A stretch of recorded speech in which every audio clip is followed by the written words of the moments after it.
samahan niyo ako mag-drawing. Let's go! Bubuksan na natin yung notebook para makahanap na tayo ng space.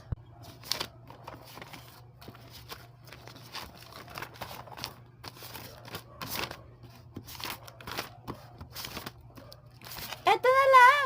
Let's go! Nagsimula na nga tayo mag-drawing. Kaya naman nagpili na ako ng mga kulay. Pero nagbago nga pala ako ng kulay kasi hindi ko nga pala nga bet yung kulay na yon.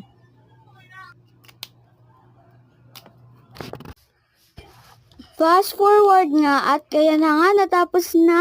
Ang ganda. Sunflower nga pala ngayon, covered by Isa.